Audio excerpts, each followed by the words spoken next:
So we've got a budget gaming chair by GTRacing. I think the thing about gaming chairs, people just appreciate a gaming chair because you're sitting in them for a long time. So you need them to feel good. Right, let's get this open. You need your head pillow. That doesn't feel like memory foam, it just feels like foam. I actually don't mind the feel of the leather at all. And it is still dead squishy and nice. I don't know what the straps are for. Is it like a backpack thing? Put your lunch in that and go to school. That is kind of heavy duty hard plastic with, I love the little blue accents. That's cool. So they've definitely gone with the blue color on this chair. Cool, like it. Got some cover things, a whole load of screws and a little Allen key as well. Dear customer, thank you for choosing us. Oh, they've used Comic Sans. Oh, come on. Who uses Comic Sans? It's 2021. Oh, it comes with speakers. It's got speakers built into the headrest. I mean, this is a budget chair, so I imagine the speakers are probably not going to be the greatest quality sound. Let's get this open. They always come in these plastic bags. So, first impressions of the backrest. It's very thin. Your speakers are already in there, that's cool.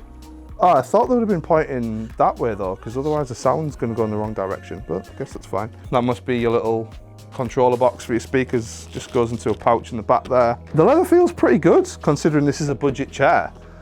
And I do like this GTRacing stitch in there. If you kind of feel this top bit, obviously it's got these like two plastic cutouts. There's not a lot of cushioning in there. So you do need the headrest. You can't use it without the headrest, I'd say. But that's fine. That's what the headrest is for. Oh, there's two headrests. Put your lunch in that and go to school. That's not a headrest, that's a backrest. Oh. Oh, it's still not memory foam. It's still a fairly soft cushion though, and quite nice feeling leather. Handle, got some up-down functionality. No side to side, no forward backwards. It's not solid. It's definitely got a little bit of cushion into it, which is nice. It's just got one handle. God, they're not running out of sellotape in China, are they? I mean, the quality of the materials is budget at the end of the day, but it's what you can afford, isn't it, I guess? You know, if you're gonna invest money in something that looks really nice, I just don't want the instructions printed on the handle. I feel like it just looks awful. So far, that's the only thing that's I've not really liked. But maybe you won't be able to see it once it's attached. Oh, is this all the wheels and stuff? Whoa, don't drop it.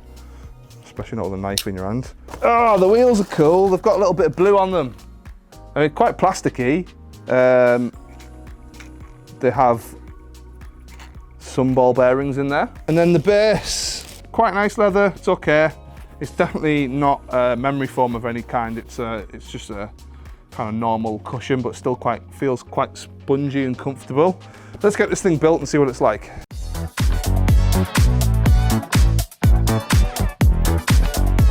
So building this, I guess, I mean, it's a bit faffy. You know what, I quite like the blue accents. It looks pretty cool.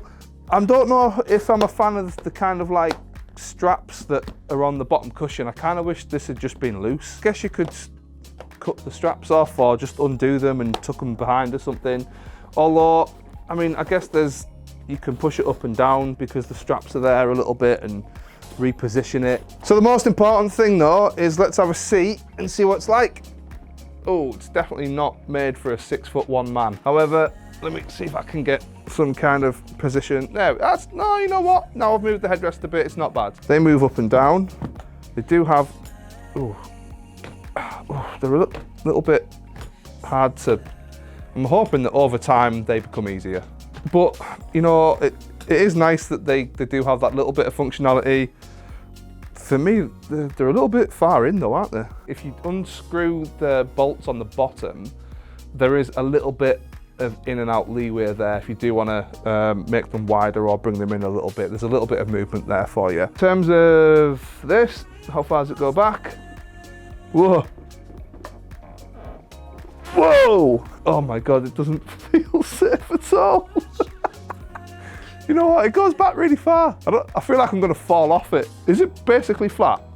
It feels flat. Yeah, you know what, it is good to have this handle here and have the reclining. You just get yourself into a really comfortable position. It's a budget chair, you know, and for a budget chair, you do get quite a lot of functionality. It's just that, you know, there's a little bit of lacking of padding here and there on the places where you probably don't need it anyway. Like at the top here, there's just like no padding in there, but you do have the cushion. There's a speaker here and a speaker here, and they connect to a little box that's in here. The Bluetooth device is ready to pair. So the music test. The bass isn't great, but you know what? It's not as terrible as I thought it was going to be. It really isn't. For like a $200 chair that's currently on sale at $130, that's pretty good, and it is loud. They're a little bit tinny, the bass isn't amazing, but like I say, you're getting a chair and some speakers for like $200. It's less than $200 on sale. That's not bad. Okay, fired up some Call of Duty. You know what? It is quite immersive. I can't imagine that if you're in an office playing games, people would appreciate that, or if you're at home in your front room, people appreciate it. But if you're in kind of your own gaming area, it does make it a little bit more immersive. Yes, the sound quality is not perfect, but it's kind of nice, and it's kind of refreshing not having to wear a headset. So if you click the link in the description, it'll take you to the GTRacing website, where they actually have a money off promotion at the moment. So if you're in the US, it's the back to school promotion. I believe it's 60% off. If you're in the UK, I think it's about 40% off for the summer sale. So yeah, you can pick yourself up one of these for about $130. So there you have it. There is the GTRacing chair, the blue one. I quite like it. Subscribe to the channel, please. Subscribing really helps us. Hit the notification bell so you never miss one of our videos. Give me a thumbs up if you like the video. Give me a thumbs down if you don't like the video. And get in the comments and let me know what you think of this chair. Is there anything you'd like to see in it in the future? Is it something that you think you'd buy? What do you think of it? Just let me know. Or even just say hi.